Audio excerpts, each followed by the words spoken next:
DSL. Think of Digital Subscriber Line, or DSL, as the ultimate recycling project in the history of telecommunications, before the internet was even a concept. Telephone companies spent decades burying millions of miles of copper wire to connect almost every home and business on the planet. When the digital age arrived, rather than digging up all that infrastrucinfrastructure, engineers figured out a way to force those old analog phone lines to speak a high-speed digital language. For your CompTIA A+ exam, you must understand exactly how DSL separates voice from data, the critical hardware involved, the strict physical limits of copper wire, and how it directly contrasts with cable, fiber, and satellite connections. The physics of frequency, sharing the copper. To understand DSL, you have to understand the concept of frequency modulation. A standard telephone conversation only requires a very tiny slice of electrical bandwidth, specifically between 0 and 4 kHz. The copper wire itself is capable of carrying frequencies much higher than that, but the telephone companies simply left that upper space empty. DSL technology takes advantage of this massive, unused high-frequency space. It sends digital ones and zeros at frequencies ranging from 25 kHz all the way up to several megahertz. Because the human voice and the digital data are traveling at completely different frequencies, they don't crash into each other. You can talk on the phone while simultaneously downloading a large file. However, to keep the high-frequency data from creating a loud, screeching static noise on your telephone, you must use a piece of hardware called a microfilter or a DSL splitter. This small device plugs into the RJ11 wall jack. It acts as a traffic cop, blocking the high frequencies from reaching the telephone handset, while allowing the full spectrum of data to pass cleanly into the DSL modem. Speed profiles, the flavors of DSL. In the field, you will encounter a few different variations of this technology, each designed for a specific use case.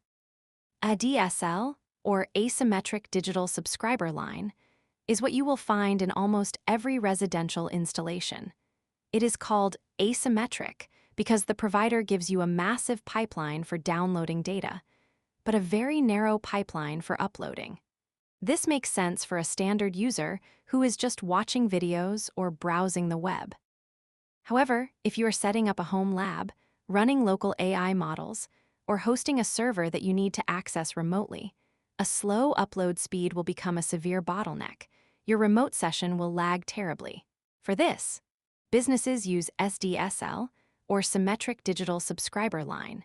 This profile provides an exact 1-to-1 ratio of upload to download speed, guaranteeing that you can push data out of your network just as fast as you can pull it in. The newest and fastest variation is VDSL, or Very High Bitrate Digital Subscriber Line. This technology pushes the copper to its absolute limits, offering speeds that can rival basic cable connections, sometimes exceeding 100 megabits per second. Network architecture, the dedicated line, and the DSL-AM. The greatest architectural advantage of DSL is that it is a dedicated medium. Unlike a cable internet connection, where you share the physical wire and the bandwidth with your entire neighborhood, your DSL copper wire runs directly from your wall jack all the way to the telephone company's central office without sharing with anyone else. This means you do not experience the 5 o'clock slowdown that happens on cable networks when everyone gets home from work and starts streaming television at the exact same time. Once your dedicated copper wire reaches the central office, it plugs into a massive piece of enterprise hardware called a DSL-AM, or DSL Access Multiplexer. The DSL-AM takes the hundreds or thousands of individual copper connections from the surrounding homes and aggregates them together.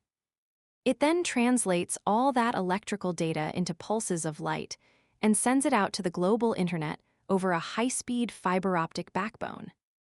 The fatal flaw, distance attenuation.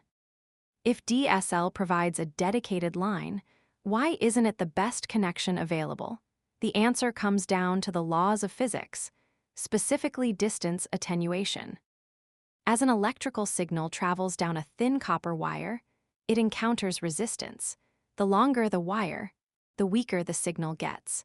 For standard ADSL to function reliably, the user must live within 18,000 feet, which is roughly 3.5 miles, of the provider's DSLAM if you live further out in a rural area.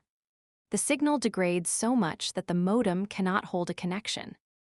If you want the extreme speeds of VDSL, that distance limit drops dramatically to around 4,000 feet. This severe distance limitation is the primary reason DSL struggles to compete in modern networks. Contrast and comparison for the A+ exam. To succeed as a technician, you must be able to contrast DSL against its competitors instantly. DSL versus cable. DSL offers a stable, dedicated connection that doesn't slow down during peak hours. However, cable utilizes heavily shielded coaxial wire and the modern DOCSIS standard, which allows it to crush DSL in pure maximum bandwidth and overall speed. DSL versus fiber. DSL is limited by the electrical resistance of old copper wires and severe distance constraints. Fiber uses lasers shooting through glass, making it completely immune to electromagnetic interference, capable of traversing massive distances without losing signal, and offering symmetrical gigabit speeds that DSL simply cannot match. DSL versus satellite. DSL has low latency, usually around 30 to 40 milliseconds, making it perfectly fine for remote administration and voice calls. Satellite has terrible latency, often over 600 milliseconds, and is susceptible to weather. But satellite can reach a cabin in the middle of a national park, whereas DSL physically cannot reach past that 3.5-mile copper boundary.